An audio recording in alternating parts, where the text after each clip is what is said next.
We them boys. Remember that. We them boys. Remember that. All right, y'all. I am sitting here on Taco Tuesday, and I'm contemplating life. And I'm contemplating Odell Beckham Jr. possibility to the Dallas Cowboys. I have so many questions that I wish I could actually get responses to. Because here's the thing. I posted earlier about the one you have to figure out here, the wild card in this whole situation. Because let's be clear. Odell is flirting with us, maybe to pump up the price with other teams. And that it wouldn't be the first player to do it. And quite frankly, you definitely would use every tool available. So I wouldn't blame him if he did. But there is a buzz. Let's put it this way. There is a buzz in Dallas about bringing in Odell. That we have not seen this before, ever.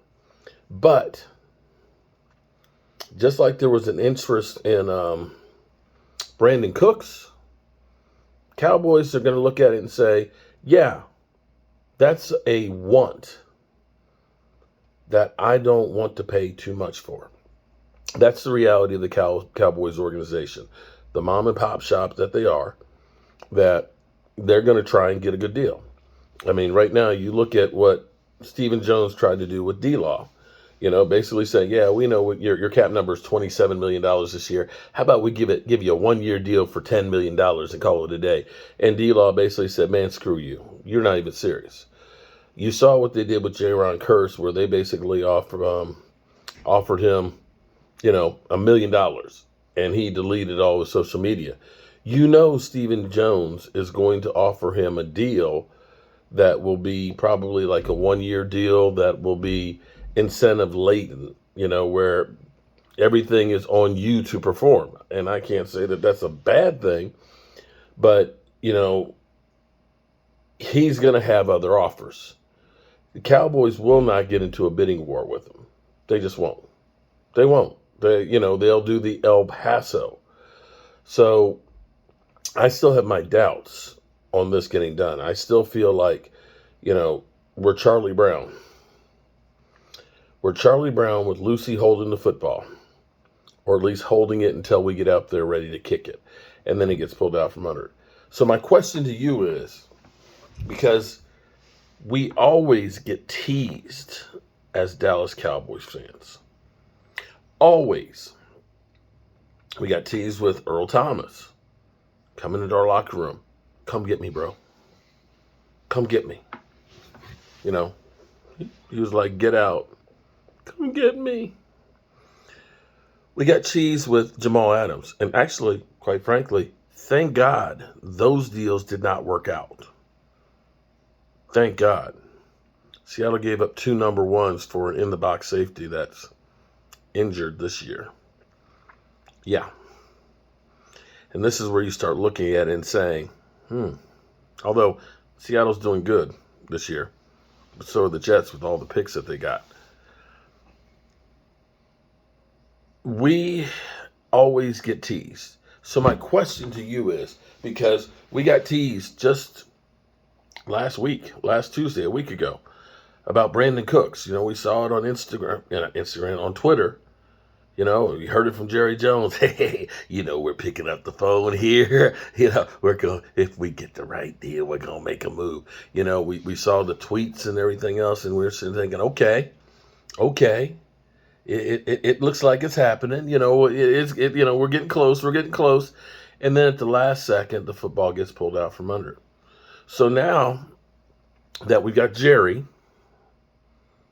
we got Mike, we got Micah, and now Odell. All kind of, flirting together.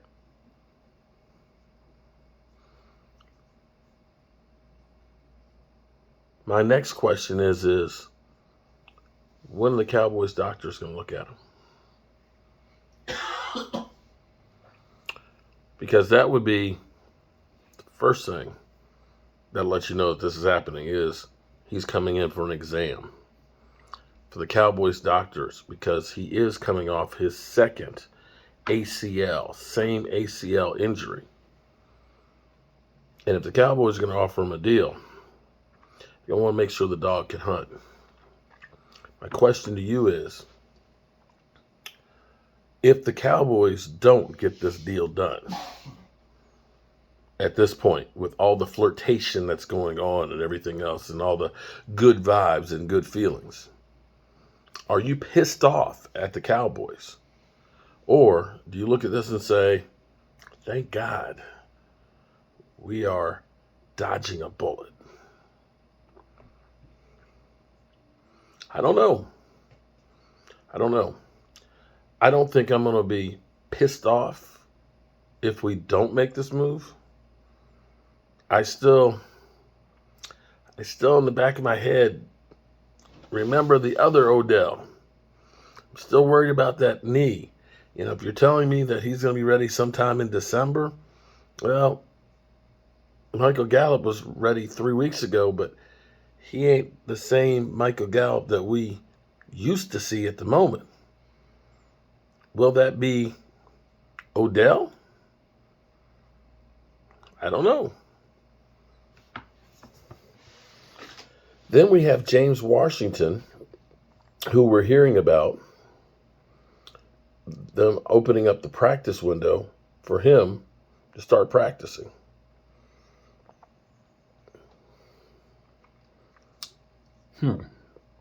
So then here's another question for you. Coming back from injury,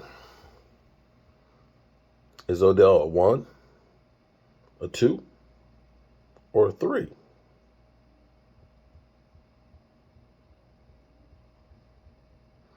Are you going to instantly make a guy coming to your system, not knowing it, off of a second ACL injury, just getting back on the field, your number 1?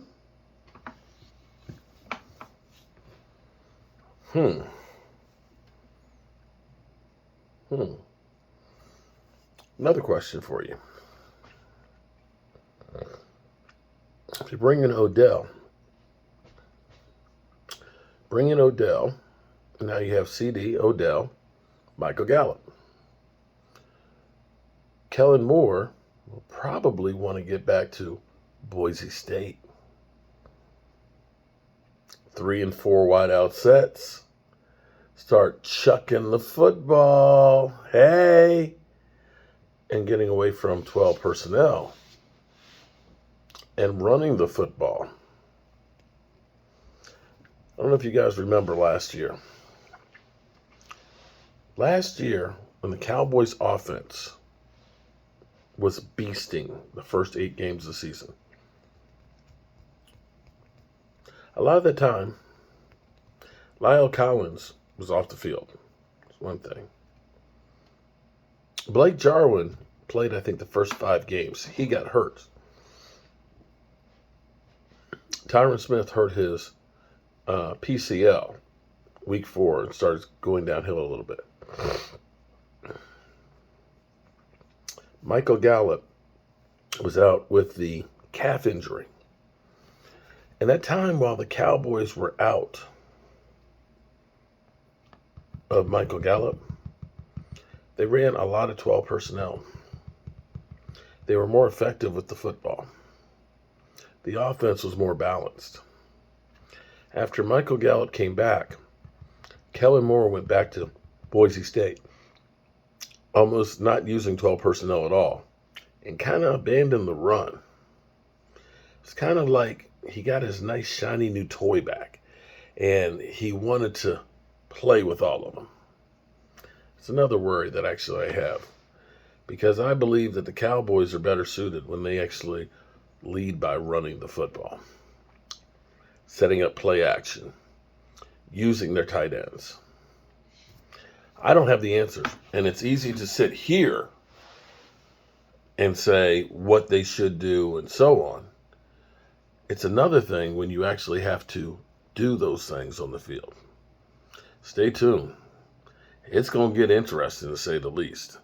And maybe all this is just Jerry Jones having a good time and stirring shit up, and Odell Beckham Jr. looking for somebody to give him a big payday, and that the Dallas Cowboys are helping him out. That's all I know. Okay, the team gets back on the field tomorrow and starts practicing. And Zeke Elliott allegedly should be able to practice and play. And before I get out of here, I'm very fortunate that I discovered YouTube. There's some great things about YouTube. There's some things that aren't so great about YouTube. But what's great about it is the relationships that I have made with people. Most of the closest people I have to me right now are people I've met through YouTube. One of those is Joseph Heatherly. And Joseph has done a lot of things to help out me, others out there that are channel members, the channel, and so on. Football gods that are over there because of Joseph. Joseph has had one hellacious day. He had called me earlier and said that his mother-in-law had suffered a stroke.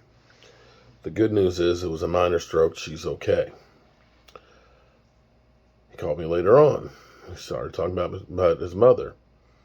And I was thinking he was talking about his mother-in-law. He's like, no, my mother. I think she's 83, 85 or something like that. She's had some difficulties and is in the hospital. He's found out that she has ALS, Lou Gehrig's disease.